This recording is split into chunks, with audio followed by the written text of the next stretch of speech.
All right, here we go. Eurasian cultural traditions, 500 BCE to 500 CE. And so we will be looking at the same empires that we were looking at in chapter 4 here in chapter 5.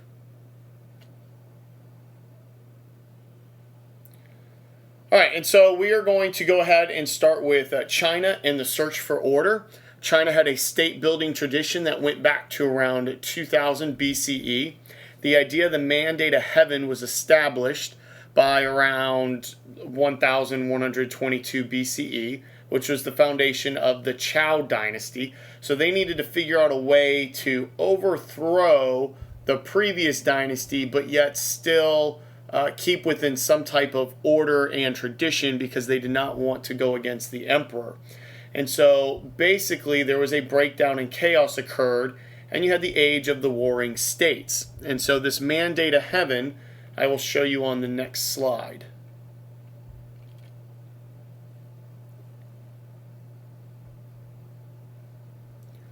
All right, here we go. So you have a strong dynasty, and basically things are going well. So the mandate of heaven is bestowed upon that dynasty, and the emperor would, of course, be the son of heaven. Then you end up having disasters and famines, peasant revolts, and invasions. And so it is seen that the dynasty has lost the mandate of heaven and that the emperor is no longer the son of heaven. Therefore, rebellion is actually justified. And so a rebellion will occur, and basically whoever emerges and brings order and peace must have the mandate of heaven bestowed upon them. And obviously the son of heaven is the emperor, and so you have this dynastic cycle, which also goes hand in hand with the fact that China believes that there is an order and a cycle to the way things operate and the way things exist.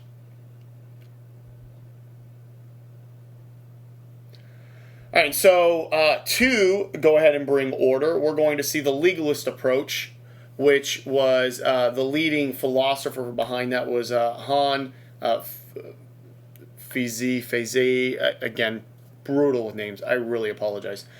But he is going to bring about this principle of strict rules, clearly defined, strictly enforced, normally with military order and harsh punishment, normally by death. There was a pessimistic view of human nature, which went against some ideas of religion.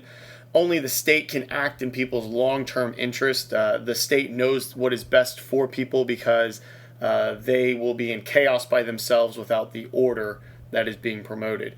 Promotion of farmers and soldiers who perform the only essential function in society.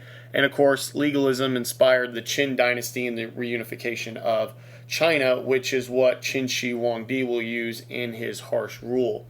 It's important to note that this legalist answer and the Confucian answer are going to come about during a time of chaos. And so one is going to use force, such as legalism, and harsh punishment and strict rule.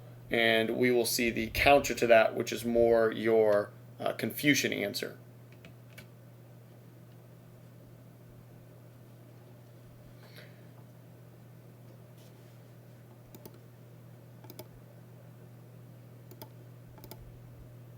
All right, and so the Confucian answer was more about education and your bureaucracy. And so they are going to focus on ideas of your morals and your actions and your character and who you were. And the ideas would be the fact that the emperor is there to serve the people, and the bureaucrats are there to serve the people, and the educated are there to serve the state.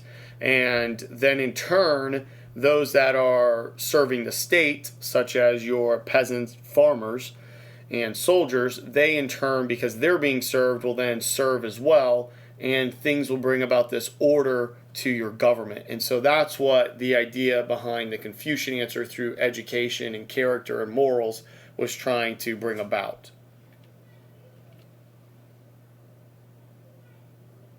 And so that moral idea is going to be duty. And so if you are sincere and benevolent towards your superior, then obviously that superior is also going to be in turn will show you justice and respect as well. And of course, all this is through education, the liberal arts, the idea of studies, the idea of certain rituals and ceremonies, and having kind of this etiquette towards life in the way that you did things. So after legalism was discredited because the Qin dynasty was so short and its brutality was so harsh, the Confucian ideology is going to emerge as your forefront more in your political life, with the focus on filial piety, which is your basic service towards women will be more humble to their husbands. Basically, once the boy reaches a certain age, even his mom is more respectful to him. And so there's this idea of social order. Really, it's a patriarchal society where the man is more in charge, is what that's focusing on. It's important to note that Confucianism is more an ideology than it is necessarily a religion. While Confucian did have a religion he believed in, he never really voiced it or said what he believed about any type of deity or afterlife. He was more focused on how you socially and politically interacted within the state so that way it functioned correctly.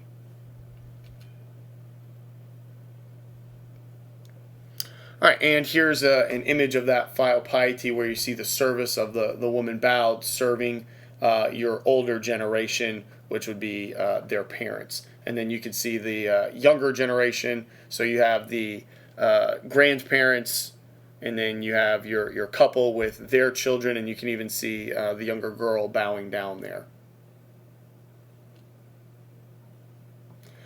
All right, emphasize the great importance of history as well. And so this is where the idea of studying these analects is going to come about, and the idea of having a civil service exam is going to come about.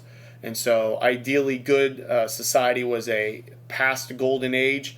And so again, that kind of brings back in that idea of a cycle that China is going to have. Created expectations for government emperors to keep taxes low, give justice, and provide for material needs. That way your subjects were satisfied and happy, therefore you will be able to rule the way that the emperor wishes to actually rule. So you can stay away from your harsh, violent punishments. Confucianism was non-religious in character, so again, more practical, more worldly, and secularly focused. All right, the Taoist answer, which is going to add a little bit of flair of religion to that. You're associated with the legendary Lao Tzu, and which is basically the book of the way and its power. And so, in many ways, it's the opposite of Confucianism, but yet it does have some points that it does stress in similarities. While legalism and Confucianism would be polar opposites, there's some things Daoism and Confucianism will agree, but there are a lot of things that they don't agree on as well, as Daoism is more about nature and removing oneself from any type of strict government or strict social order that Confucianism would have. It does believe in education, though, and striving in importance in that. But it also finds that education will become artificial because that education will lead to government and control. And so instead, Taoism urged that there was a withdrawal, and that education should more focus on your spiritual life and your meditations within nature. And that is your education, not your studies of books and examination systems that would be taking place. The central concept, your Tao, the way of nature, the underlying principle that governs all natural areas. Sorry, that kind of got cut off on this.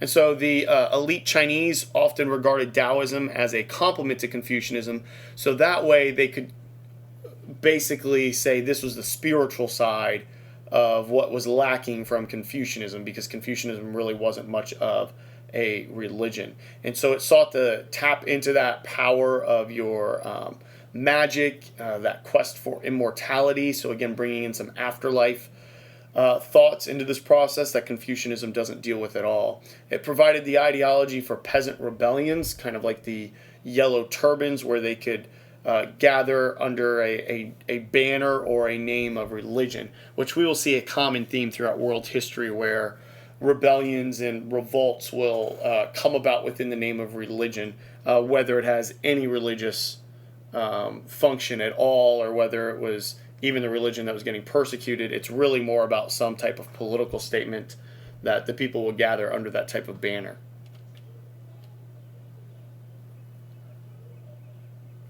And so here's your network of Chinese philosophers, and you can kind of see how they all end up working a little bit here to get to where they are. But it was important that a lot of these philosophers are going to emerge in times of disorder or chaos when things weren't going as well for a certain dynasty.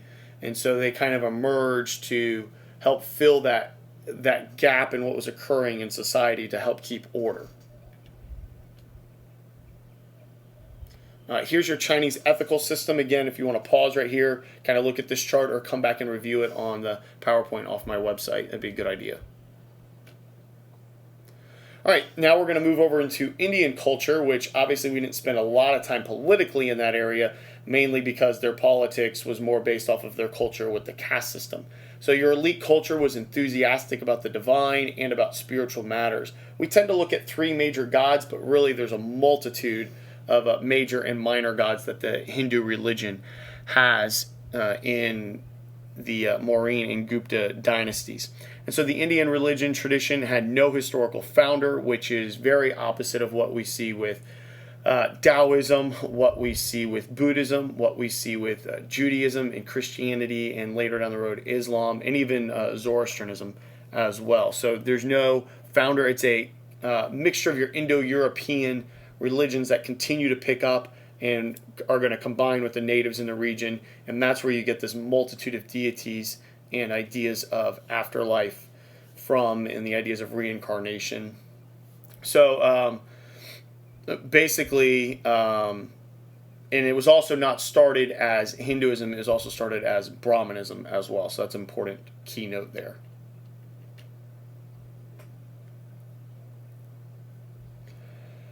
All right, South Asian religion, from ritual sacrifice to philosophical speculation. A widely recognized sacred text provided some common ground within the diversity of Indian culture and religion.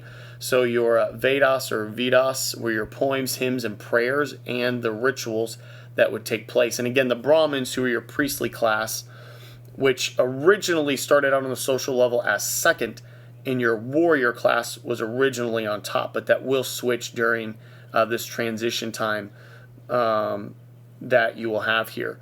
Were not written down until Sanskrit is going to come around 600 BCE, and it does provide a glimpse of Indian civilization, what it looked like beforehand. But again, the role of the Brahmins, your ritual sacrifices, they had power and wealth as well.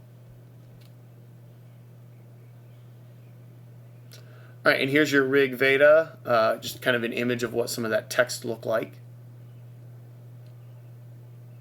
All right, the Upanishads were more of a mystical philosophical works which developed in response to the dissatisfaction with the Brahmins. And so, again, the Brahmins kind of a little bit controlling in the beginning with that power and that wealth.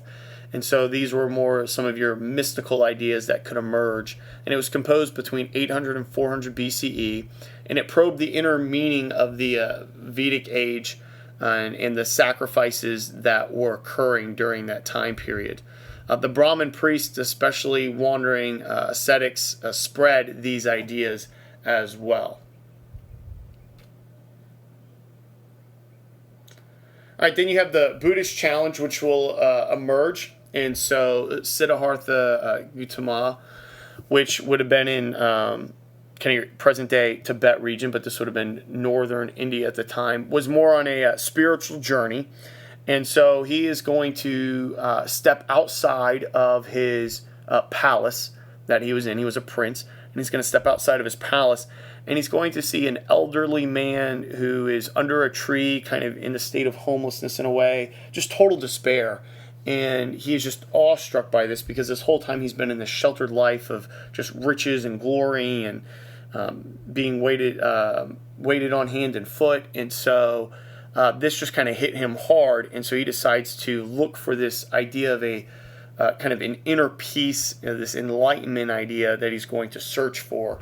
And when he ends up finding that, he will then start his teachings. And one of those is that life is suffering, but there is a cure to that, and one's life through meditation, they could eventually achieve that enlightenment or that nirvana stage.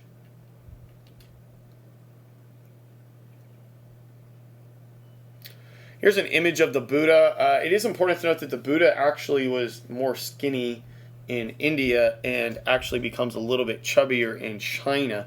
The reason for, not originally, we will see some pictures of Buddha in China where he is skinny, but later as the generations go on, it's believed it has to do with the fact that a good wife will take care of her husband, and therefore he is well fed, and therefore he has some meat on his bones. It doesn't mean he has to be fat or huge, but he just is going to have some meat on his bones because he is well taken care of. And of course, somebody getting to that stage of enlightenment would have somebody who is taking care of them. This has to do with some of those ways of where Buddhism is going to transition into China a little bit differently than it originated in India. All right, large elements of Hinduism are present in Buddhist teaching. Life as an illusion, karma and rebirth. While you can be reborn in Buddhism, they didn't really necessarily believe you had to be reincarnated to reach that enlightenment state. You could reach nirvana during your lifetime as well. Overcoming demands of the ego, practice of meditation, hope for release from the cycle of rebirth. Much of Buddhism challenged Hinduism, however, because they rejected the authority of the Brahmins. There was a lack of interest in abstract speculation, the need for individuals to take responsibility for their own spiritual development, and the strong influence of Indian patriarchy was rejected because there was no caste system, and more women found rights within Buddhism, especially in your Buddhist monasteries that were all women, and they found more social rights within Buddhism than they did Hinduism. Appealed especially to your lower castes and women, as I had just mentioned. Eventually, Ashoka will have a state sponsorship of it, and that's where his edicts are going to be founded. And all of this is going to be because he encounters kind of one of the last regions that they conquer in India, except for that southern tip. This is over in the eastern part of India, and it's mass death and devastation. And he just kind of hits this low depressed state of, is this really all life is? And so he's going to convert to Buddhism. Buddhism's going to thrive during that time period, but it will run into a bump in the road when the Kushan state comes down and conquers India after Ashoka had passed away, and it's going to give a bad taste, as I had mentioned in the previous chapter. The split within Buddhism, you will have early Buddhism, which is Theravada, which is the teaching of the elders. And then more in the Common Era, develop a Mahayana, which is the great vehicle, and it's the way of getting to nirvana. There's even the belief that one can give up their state of enlightenment to help others get to it, which was considered an ultimate sacrifice.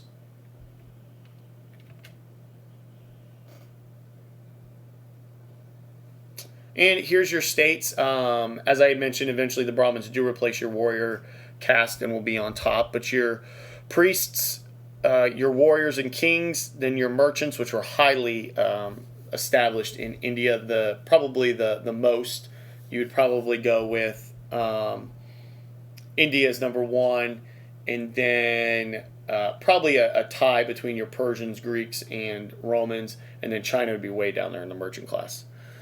And then your lower class, which will be your commoners, peasants, and servants. And then you had the untouchables, which were a outcast. They were the ones who did the unclean jobs, such as dealing with trash and waste and things like that.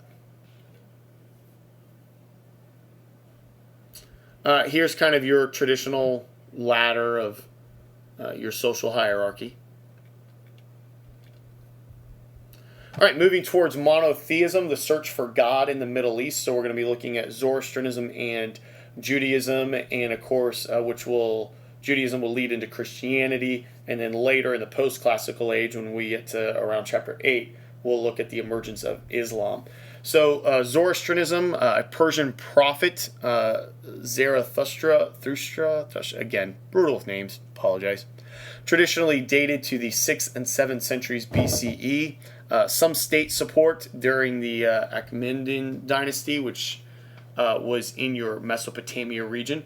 Single god Ahura Mazda in search of truth and light and goodness, which they also had the opposite view of a hell as well.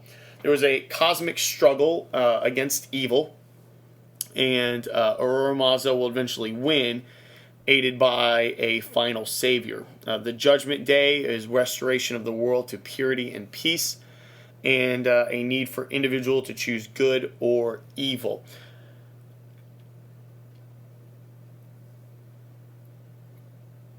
All right, Zoroastrianism does not spread widely beyond Persia. Alexander and the Seleucid dynasty were disastrous for it and really hurt that religion. It flourished in Parthenon and the Sassanid empires for a little bit, and the final decline will be the arrival of Islam, which Zoroastrians fled to India and became known as the Paris or the Persians. And so Judaism will kind of hurt it as well when it is more towards the Mediterranean Sea. Jews in the Persian Empire were influenced by Zoroastrian ideas. This is important to note that it is an influence. It's not necessarily meaning they got those ideas from them. This is a debate under history dealing with the time of when these things actually came about, such as the idea of God versus Satan. This is where you're going to have the debates of when exactly was this brought about into the Jewish faith. The belief in the defeat of evil with the help of a savior or Messiah. Again, the Messiah is slightly different than a savior because obviously that was more of a future prediction that Christianity is going to accept with Christ, and of course Jews thinking the Messiah is still yet to come. So there's some historical disputes over this. Most people, though, are going to side that there is more separation than anything, and there just might have been some influences as the Persians controlled the area that the Jews were already in, because the Jewish state had already been established, and so when the Persians take it over, they had already had a religious foundation. So again, looking at more of an influence, it doesn't mean the Jewish faith came about from Zoroastrianism. So make sure you fully understand. Two separate religions, they formed on their own and have their own identities. There's a few debates among some historians.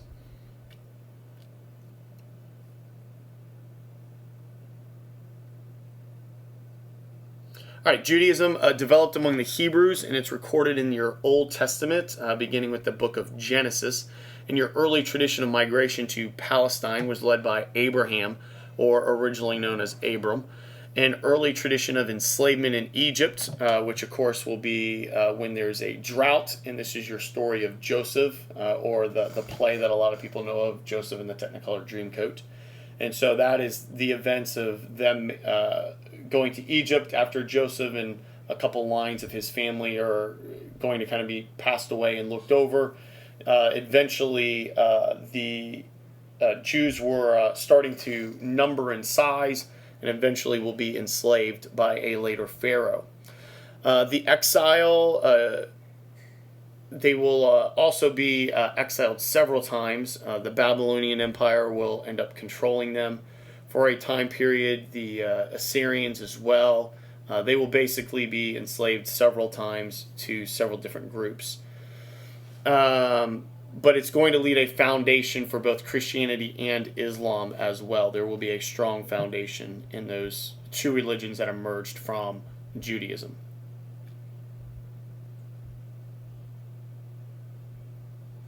Here's your region of Israel, some of your more famous cities such as Jericho, Jerusalem, Bethlehem, Hebron, Gaza, which obviously the Gaza Strip, more of an area of controversy today. All right, so the cultural tradition of classical Greece, the search for a rational order. So while Greece and Rome don't ever produce a major religion, Rome, you can count Christianity to a degree, but it emerges during its decline and isn't necessarily a Roman thing till it's accepted later on, because originally it persecuted the religion. But your whole Greek mythology and Roman Greek mythology and Roman mythology really don't ever merge to the state of a world religion. But you are going to see the idea of this Greek rational thought in their philosophy. And so they had more of a system of polytheism, fertility cults, and so on that remained throughout their society, with their mythological framework of their gods and goddesses and how they interacted with each other. And they had human characteristics and personalities and battled each other. And also they played out these battles and disagreements and love affairs among the humans, so to speak. And so eventually you're going to have a look for more of a reason within human nature for things to exist, such as humans can understand those laws and they can work this out in an ethical system. And so there's a physical reality governed by the natural laws, and we'll see this especially played out in the Athenian political life that will emerge.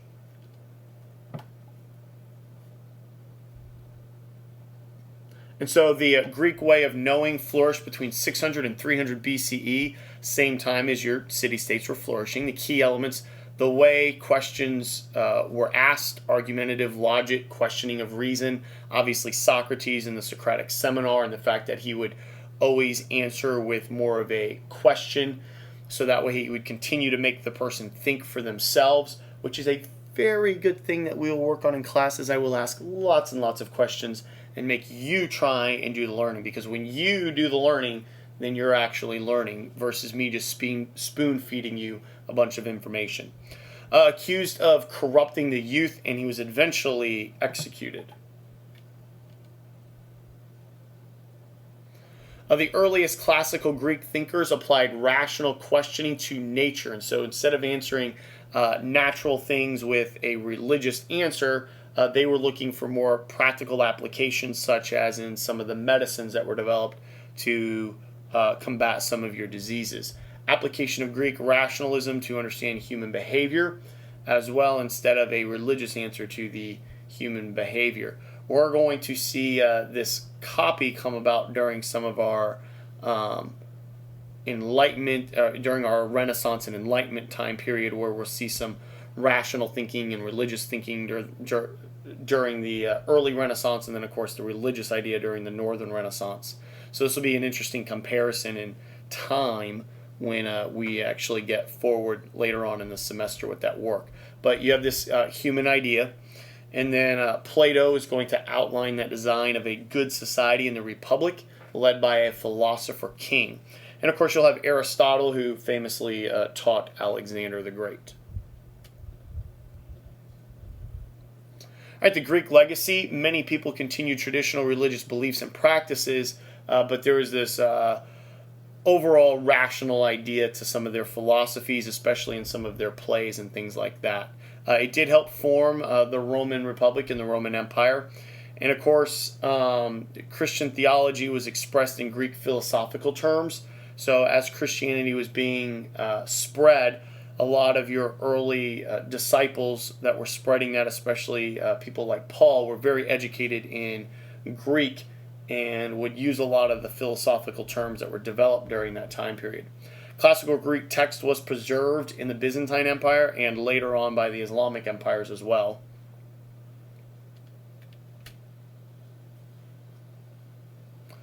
The lives and the founders of Jesus with Christianity and Buddha with Buddhism are going to be our comparison out of this chapter, which is a pretty good one because the AP exam has asked this several times. And so one of your beginning differences is Buddha, of course, started off in a royal family, while Jesus started off more of as a carpenter in a lower class family. Even though the lineage does go back to David, the family of Joseph was more of your carpenter family. Both became spiritual seekers. Both were mystics, claimed personal experience of another level of reality, which, of course, you have Christ in his prayers in the garden and in the desert, and other multiple experiences in the New Testament, and, of course, Buddha with his meditations and transit states of enlightenment that he will reach. based lives were worked on their religious experience, and so really more of a Christ life. You're dealing with the last 3 years of his life during his 3 years of ministry. Brief mentions early on as a child, but other than that, later on. And again, brief mentions of Buddha as a prince, but then really the focus of his spiritual life.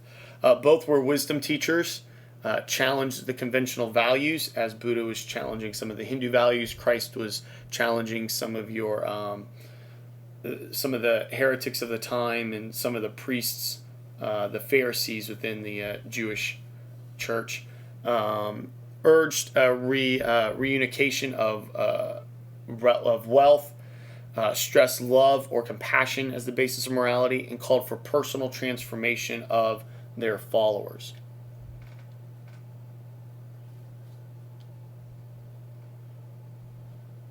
Important differences. Jesus had Jewish tradition of a single personal deity.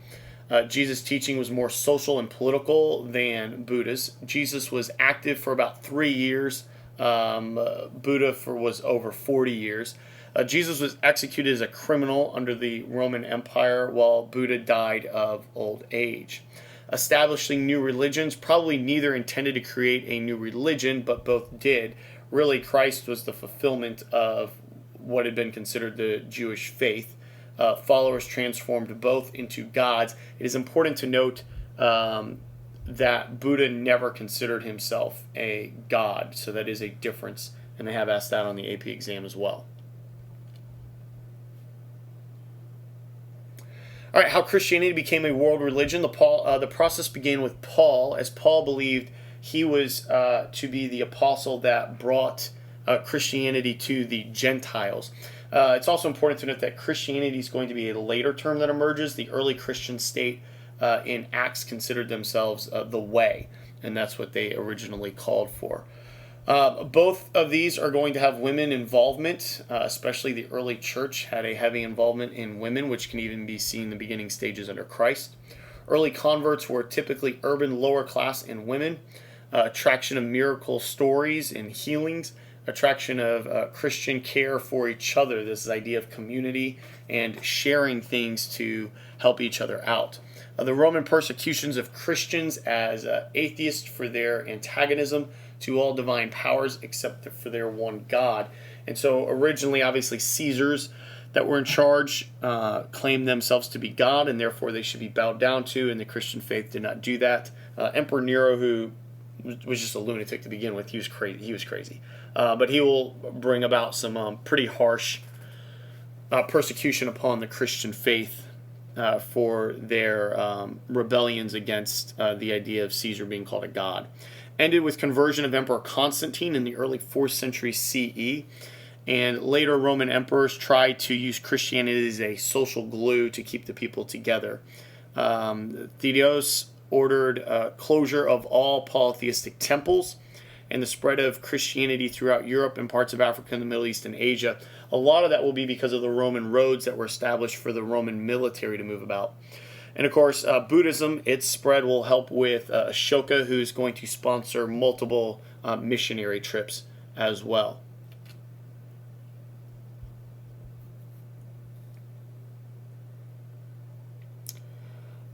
Creating institutions. Christianity developed a male hierarchical organization to replace early house churches, and women were excluded from priesthood. Concern for uniform doctrine and practice will emerge. The emergence of the Bishop of Rome and the Pope as the dominant leader in Western Europe, where you're going to get more of the idea in the eastern part, which will become the Byzantine Empire, of Caesaropapism, where your ruler and the head of the church are all in one state. And so there's going to be some excommunications later on between the two Orthodox religions, with Catholicism and the Orthodox Church.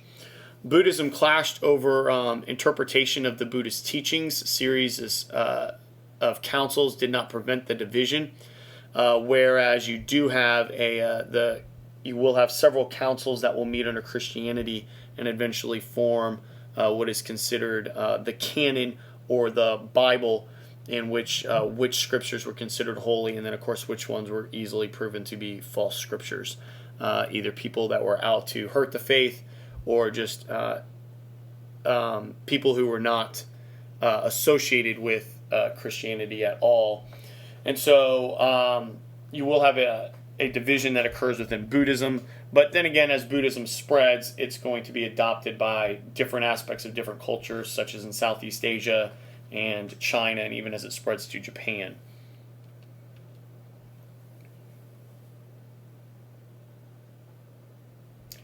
All right, here's your spread of Buddhism and Christianity. As you can see, Christianity in the red and Buddhism in the green. Note that a lot of that is along the Silk Road as well with Christianity, and even to a degree with Buddhism. All right, religion is a sensitive subject for historians too. And so even as I brought up some debatable issues and things like that, it's still important that we continue to study religion because of its effects on culture and the social mobility of people, and obviously the religious effects that it can even have on politics, as we just saw with Ashoka and Constantine and the things that happened there as well. And that will conclude our chapter.